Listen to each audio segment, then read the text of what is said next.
So நம்ம பேசுறக்க தலைப்பு என்ன அப்படின்னா, எனக்கு பேய் பிடித்திருக்கிறது என சொல்பவர்கள் விசஸ் இதெல்லாம் நம்புற மாதிரியா இருக்கு அப்படின்னு சொல்றவங்க. இன்னைக்கு ஃபுல் என்டர்டைன்மெண்ட்டுக்கு நான் கேரண்டி. உங்களுக்கு என்ன பேய் பிடிச்ச அனுபவம் இருக்கு? சார் எனக்கு வயசு வந்து ஒரு 19 வயசு இருக்கும்.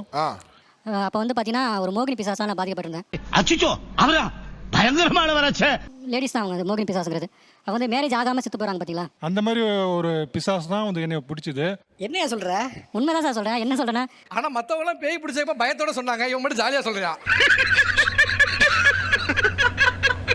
மாறியா சரி இல்ல பிடிச்ச நான் தான் சொல்றேன். உடல் பாதிப்படும் சொன்னேன் உங்ககிட்ட. நான் சொல்றேன் இருங்க. பாதிக்கப்பட்டவங்க ஜாலியா சொல்ற மாதிரி தான் இருக்கு. பாதிக்கப்பட்ட பிறகு தான் சார் இப்போ தெளிவா இருக்கேன் நான். அப்புறம் 11 மணி 12 மணி இருக்கும். அப்போ அந்த வீட்டில் நான் தனியாக தான் இருப்பேன், யாரும் இருக்க மாட்டாங்க. ஆட்டோமேட்டிக்காக உள்ள என் பக்கத்தில் வந்தவொடனே பார்த்தீங்கன்னா ஆட்டோமேட்டிக்காக நம்ம வந்து கண்ட்ரோல் பண்ணிக்கும். கண்ட்ரோல் பண்ணுன்னா ஆட்டோமேட்டிக்காக எனக்கு தூங்க வச்சிரும். தூங்கினா தான் அந்த கனவுல போய் அவங்க ஆசையை வந்து நிறைவேற்றிக்க முடியும். அவங்களுடைய ஆசைகள் நிறைவேற்றிக்க முடியும்னு சொல்லி தூங்க வச்சிரும். சோ அப்ப அந்த பேய் உன்னை என்ன பண்ணுச்சுன்னு தெரியாது. என் ஊர் பக்கத்துலேயே ஒரு கருப்புசாமி கோயில் இருக்கு. அங்கே வந்து எல்லாரும் சொன்னாங்க இந்த கோயிலுக்கு போகாமல் இது சரியாயிரும் அப்படின்னு சொன்னாங்க. அப்போ கோயிலில் போய் நான் வேண்டிக்கிட்டேன். அதேமாதிரி ஒரு 4-5 மாதம் கழிச்சு பார்த்தீங்கன்னா நைட்டில் கனவுல வந்து அந்த கருப்பு சாமி இருக்காரு பார்த்தீங்களா, குதிரையில் வராரு. வாட்ட சட்டம் முண்டாசை கட்டிட்டு கத்தி எடுத்துட்டு வராரு. அந்த பேய் பின்னாடி வருது. என்னையா சொல்ற? பேய் பின்னாடி வரும்போது ஒரு குழந்தைய வச்சுட்டு வருது அந்த பேய். கருப்புசாமி வந்துட்டு என்ன நீ சொன்னா கேட்க மாட்டியா? யார் குழந்தை? அந்த பேர் குழந்தை. அப்போ உங்க குழந்தை கல்யாணம் பண்ண ஆமா. பயங்கரமான டிஸ்டா இருக்குது. மேரேஜ் பண்ணா குழந்தை இருக்குமா இருக்காதா? நம்ம அதனால பொய்யாகாது. பாதிக்கப்பட்டவங்க நிறைய பேர் வெளியே இருக்காங்க, அவங்க தெரியும். இல்லையா, நான் இந்த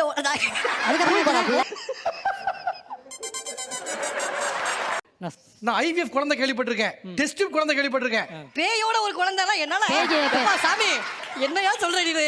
கண்டிப்பா இருக்கு. நம்ம இங்க உலகம் இருக்கிற மாதிரி பேய்க்கு ஒரு உலகம் இருக்கு. ஆத்மாக்கு ஒரு உலகம் இருக்கு. போகடா லவுடிங்கப்பா.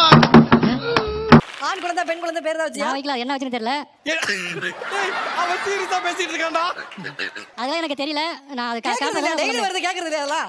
நானே பயந்துட்டு இருக்கேன், நான் எப்படி கேட்க முடியும்? ஏய் நீ பயப்படுறேன்னு மட்டும் சொல்லாதடா, கோவம் வருது எனக்கு பயங்கரமா. ஒரு 3 வருஷத்துக்கு முன்னாடி எனக்கு ஒரு அனுபவம் இருக்கு. என்னன்னா நானுமே வந்து இவங்க கேட்டகரி தான், இவங்கள மாதிரி தான் நானுமே நம்பிக்கை இல்லாம தான் இருந்தேன். ஒரு டைம் வந்து நைட்ல ஒரு என்னுடைய ஒர்க் வந்து அன் டைம்ல போறேன். அந்த கார் டிரைவிங் பண்றேன் நான். ஸோ செங்கல்பட்டு to திருப்பூர் ரூட்ல போயிருந்தேன் சார் ஒரு டைம். திடீர்னு யாரோ ஒரு ஆள் மேலே ஏற்றின ஃபீல் சார் எனக்கு. திடீர்னு ஒரு உருவம் அப்படி கிராஸே ஒரு ஆள் மேலே ஏற்றின ஃபீல். சடனா பிரேக் அடிச்சேன். நான் தைரியமா இறங்கிட்டேன். இறங்கி பார்க்குறேன், ஆனால் அங்கே யாருமே இல்லை. என்னடா உளர்ற? என்னடா இது என்னவா இருக்கும் அப்படின்னு சொல்லிட்டு நான் திரும்ப வந்து வண்டியில் உட்காந்து கிளம்பி கொஞ்சம் ஒரு 100 மீட்டர் தான் சார் போயிருப்பேன். எனக்கு அப்படியே உடம்பெல்லாம் அப்படியே நடந்து போச்சு. எனக்கு உடம்பெல்லாம் வந்து இப்படி குளிர்ஜரம் வந்த மாதிரி ஆயிடுச்சு. நான் வீட்டுக்கு வந்து படுத்துட்டேன். நைட் ஒரு 2 மணிக்கு வீட்டுக்கு வந்து படுத்துட்டு மறுநாள் எனக்கு என்ன நடந்ததுன்னே தெரியல சார். அப்புறம் என்ன? 3 நாள் கழிச்சு எனக்கு வந்து சுயநிலைவே வந்தது. ஒரு 8 வயசு பையன் என்னெல்லாம் பண்றான் அதெல்லாம் நான் பண்ணியிருக்கேன் சார் வீட்டில். என்னெல்லாம் பண்ணீங்க?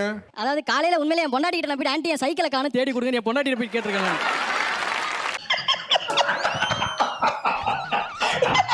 சார் இது உண்மையிலே நடந்த ஒன்று சார். இப்போ வரைக்கும் பொண்டாட்டி என்னை வந்து சொல்லி காமிப்பா. சரி, பேய் வந்துச்சுங்க, பக்கத்திலே பேயோட உட்காந்துருக்கீங்க, பயமா இல்லையா? இல்லை, அதனால தான் சார் நான் வந்து ப்ரிப்பரேஷனோட வந்திருக்கேன். நீங்களே பார்த்துருப்பீங்க. எனக்கு பயமா தான் சார் இருக்கு. என் உடம்புல வந்து 15 பேய் வந்து அடிச்சு வரத்துனது. 15 பேயா? என்னடா சொல்ற? ஆமாண்ணே. ஒரு உடம்புல ஒரு பேய் வந்தாலே பேயாட்டம் ஆடுவாங்க. 15 பேய் வந்துச்சு, எப்படி ஒரு ஆள் 2 ஆள் 47 பேர்த்த தூக்கி போட்டு மிதிச்சிருக்கேன். 47 பேர் தூக்கி போட்டு மிதிச்சிருக்கீங்களா? எங்க அம்மா உடம்பு வச்சா? ஆமா, எங்க அம்மா காத்த கடிச்சு துப்பி இருக்கேன். காதை கடிச்சா?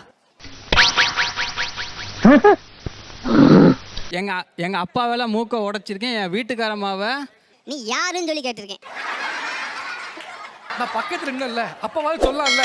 நான் 2 பேரும் காதை கடிச்சு துப்பி இருக்கேன், நீ பக்கத்துல நிக்காதன்னு சொல்லல. நான் இங்க நின்னு கேட்டுட்டு இருக்கேன். டாப்னு காலை கடிச்சுனா என்ன இப்போ இருக்கும்? இல்லை சார். திடீர்னு கடிச்சிட்டு நான் கடிக்கல, பேய் கடிச்சுட்டா நான் என்ன பண்றது? அவர் பேய்க்கே சிரிப்பு அடக்க முடியல, கையெல்லாம் வச்சிருக்கீங்க. டேய், இவன் வேற என்னை ரொம்ப டார்ச்சர் பண்றான்டா. ரைட்டா, ஓகே. வேற யாருக்கெல்லாம் அந்த பேய் அனுபவம் இருக்கு? எனக்கு இருக்கு சார். நான் சொல்றேன். கிராமத்துல நான் இருந்தேன். கிராமத்துல இருக்கீங்க. ஒரு அக்கா கூட நல்லா பேசும் பழக்கம். அவங்க வீட்டுக்காரர் வந்து கேக்குறாரு, என்ன பையன் பொண்டாட்டி கூட பேசிட்டு இருக்கேன்னு கேக்குறாரு. அவங்க வைஃப் எனக்கு அக்கா தங்கச்சி மாதிரி. சண்டை, அவருக்கு எனக்கு சண்டை வந்துட்டு அவர் என்ன பண்ணாரு, ஒரு வாரம் கழிச்சு அலறி கொட்டை அரைச்சு குடிச்சிட்டு உட்காந்துக்கின்னு இருக்காரு. உட்காந்துட்டு இருக்கு. கண்ணு ஒரு 2 ரூபாய்க்கு பீடி வாங்கி கொடுக்கணும்னு கேட்டார். எனக்கு இந்த கோபம், ஏற்கனவே இந்த ஆள் சண்டை வாங்கினானே, இவனுக்கு ஏன் நம்ம வாங்கி கொடுக்கணும்னுட்டு. ஆனா அந்த ஆள் வந்து அலறி கொட்டை அரைச்சு குடிச்சிட்டு படுத்துட்டு இருக்கான். என்னடா சொல்ற? சரின்ட்டு ஒரு 3 மணிக்கு அலறி கொட்டை அரைச்சு குடிச்சவன் கரெக்டா 5 மணிக்கு உயிர் போயிடுச்சு. அவங்க ஒய்ஃப் அடிச்சுக்கின்னு அழுதுன்னு ஓடிறாங்க, கதிர் கதிர் கொஞ்சம் வா. எங்க வீட்டுக்காரர் மாதிரி இறந்துட்டாருன்ட்டு. இதுக்கெல்லாம் யார் காரணம் தெரியுமா? கரெக்டா 16வது நாள் காரியம் நடந்து முடிஞ்சிடுச்சு. நான் இங்க படுத்துட்டு இருக்கோம், இங்க காத்துல படுத்துன்னு இருக்கோம். வந்து இந்த ஆளு நீங்க நம்புங்க, நம்பலன்னா விட்டுடுங்க. நான் சொல்றது உங்களுக்கு புரியாது. அப்ப புரியுற மாதிரி சொல்ல. அப்படியே நிஜ ரூபத்துல ஆகாயத்துக்கும் பூமிக்கும் இங்க செவுத்துல நின்னுட்டு என்ன அமுக்குறான். சரிமா நீங்க சிரிச்சு ஒண்ணு நம்ப போறது இல்ல. கடவுள் சத்தியமா பேய் இருக்கு. நீங்க பேய் இல்லைன்னு சொல்றவங்க சிரிக்காதீங்க. ஏன் சிரிக்கிறே? இவ்வளவு நேரம் சிரிச்சாங்க, அவங்களும் சிரிக்கிட்டோம். நக்கல்யா அவனுக்கு. ஓகே நமக்கு அப்புறம் நான் உண்மையை தான் சார் நான் சொல்றேன். நீங்க நம்பலன்னா போங்க. ஒரு சிரிச்சது பாருங்க. It's just for fun. நீங்க சிரிக்கிற மாதிரி நான் சிரிக்கிட்டா? நினைச்சாலே பயமா இருக்கு. அவ்வளவுதான முடிஞ்சா? இல்ல இல்ல இருக்குது, அதான் சொன்னேனுங்கள. நான் எழுந்துட்டேன், நான் இதுக்கு மேல இந்தாங்க தமாசு தமாசு. மறக்காம சர்ப்ரைஸ் பண்ணுங்க. தேங்க்யூ.